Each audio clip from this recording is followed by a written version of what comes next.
Hey everybody, wanted to walk you through what comes with your flat lap and show you how to operate it and answer any questions if you guys have any regarding the operation of it. Feel free to give me a message if you have questions, but I'm not going to cover the unboxing. I think you guys are smart enough to figure out how to unbox it, but this is what you get with the machine when it arrives.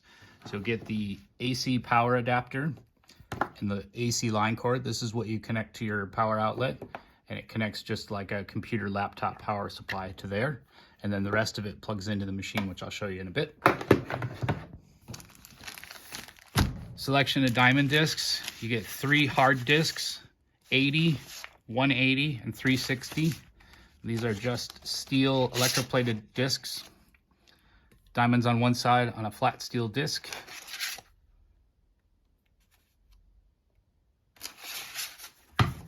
These are the soft resin discs.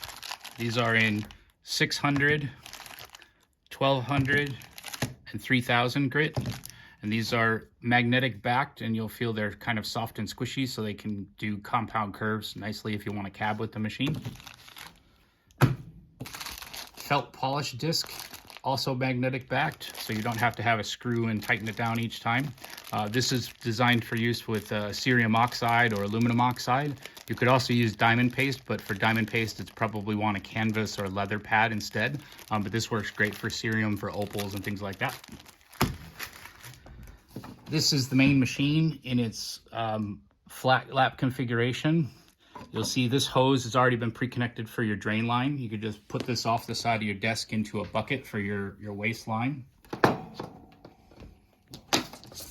Packed inside the machine, you've got the water hose for the pump, and the light is kind of just tucked in there. Got a plastic bag to remove for the light. It's just to prevent it from getting scratched while I was making them. This is the pump. It's a low voltage pump that connects to the machine, turns on and off with the machine. I'll show you how to connect everything.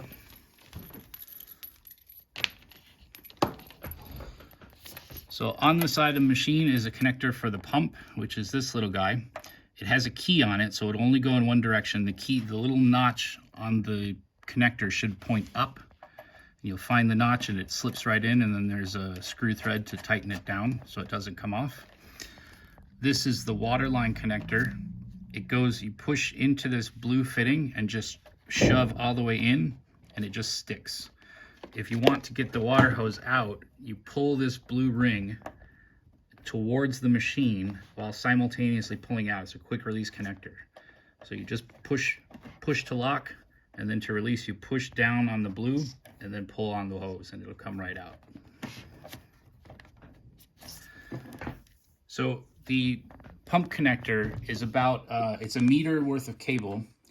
You really want your water container, it could be any size water container, to be on the desk with the machine. You don't want to put this below. The machine pump has been chosen to be inexpensive so that it's cheaply replaced, because with hard water and with sediments and things, the pumps can fail quite easily. So we wanted to pick a very low voltage and inexpensive to replace pump.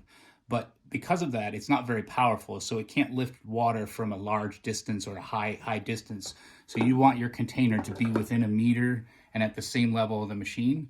The machine doesn't take very much water, as you'll see later. Just a small drip is enough to cut.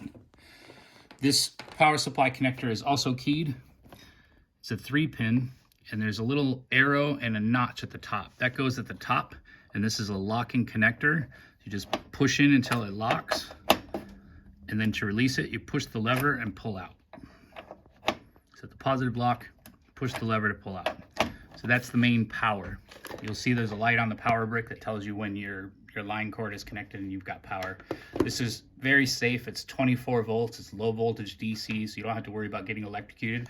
But this piece you do not want to get wet. This does have mains power in it. You see it's 240 volt up to here. Basically, this whole brick is high voltage, so keep it safely away from any wet hands or wet anything, really. So this machine has a main power switch. So this switch next to the water line is the main power. This turns everything on. This turns on the pump, and the pump will start running. So you want to make sure that the pump is in water and submerged before you turn it on. But you turn it on, you'll hear the pump turn on. It makes a light humming noise, and the light will also turn on. There is an additional switch on the light if you want to turn the light off for some reason. However, if you do not wish to have the pump on, if you want to run something dry like for sharpening gravers or something like that, you can just disconnect the pump connector, and that way your machine will run dry. You may also want to have the machine running someday without water, and there's two ways to do that. You could either disconnect the pump motor, or you can turn off this valve to prevent water from flowing. I'm going to leave the pump disconnected for now. So this is the machine in its horizontal state. This table is designed only for the vertical state, so you're going to want to remove this. You wouldn't want to run this with the table in place in the horizontal state. There's a little thumb screw that I'm just unthreading. The table just pulls right out. You can put the thumb screws back to hold their place.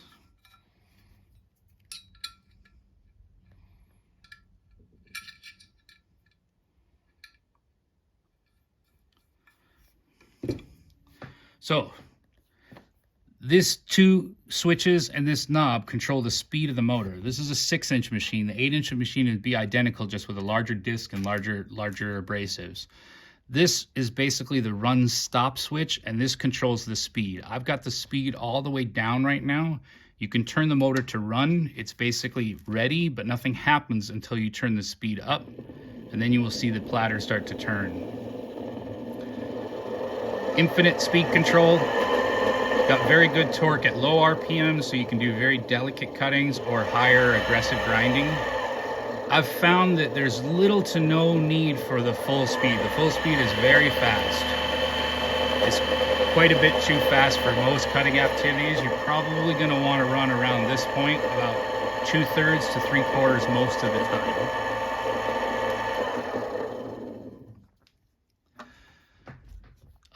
You'll see that it's convenient that once you find the RPM that you like, you can just turn it on and off with the switch, and it'll always go back to wherever you left the knob. So it's quite handy to be able to turn it on and turn it off. The water is a flexible line. You want to configure it for just a little drip. This knob turns clockwise. If you turn it clockwise all the way, it will turn off the water. If you turn it counterclockwise until you find just the right flow. You basically want drip, drip, drip, drip, drip kind of flow.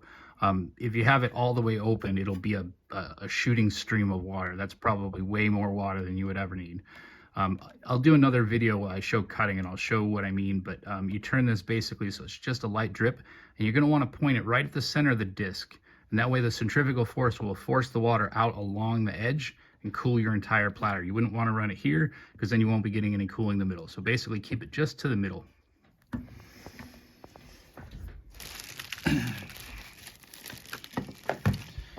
Okay, one of the coolest parts of this machine is the magnetic system for the laps. So the hard disks are made of steel, which is naturally magnetic. It sticks very, very good. The platter is covered with a PVC magnetic sheet.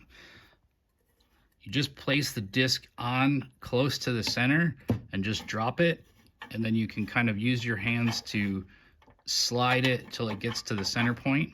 You may find sometimes you get it a little bit off center and it'll maybe be a little bit excessively vibration.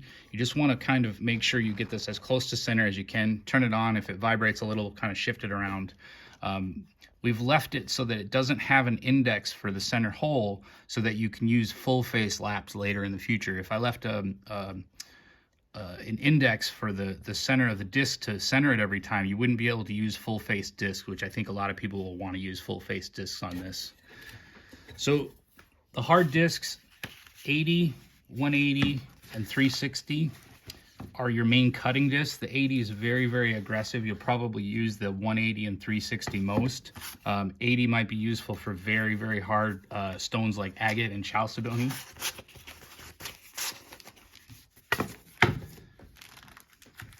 Resin discs are the same thing. These are full face. You just, oh, I forgot one important point. The two magnet discs. This has got a magnet disc, and the platter has a magnet disc. The two magnet discs don't stick very well together. They stick a little bit, but it's not strong enough. What you want to do when you're done with your last hard disk is leave the disc in place, so that you got a nice steel surface for the next mag disc. So you'll install the resin disc, stick right to the last hard disk used, and now they're really, really strong. So don't forget to leave a steel disc in between the either the resin disc or the polished disc.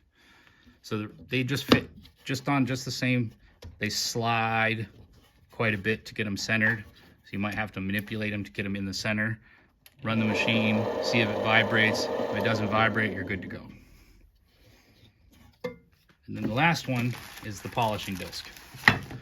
So the polishing disc works exactly like the resin disc, but it's felt. You want a steel disc on top, put it on. You put your cerium slurry in here. If those of you that are using it just for polishing, you can even fill the whole bottom with cerium and make a slurry, and then you can just use a squirt bottle to wet it, and then you can use a paintbrush to paint it on. Polishing for the cerium is best done, I probably shouldn't run that with the plastic on there. Best done about maybe 1/4 to 1/3 RPM. Polishing is a pretty slow operation. You don't need a lot of speed for polishing. It works best at about 200 to maybe 600 RPMs at the most. That's it, I think. If you guys have any specific questions, of course, feel free to ask. I will do a operation of the machine in both configurations, showing how to use it a little bit more for some people that are beginners in cutting or with a flat lap. But I don't want to dirty up Yulia's brand new clean machine, so we'll leave that for later. Thanks.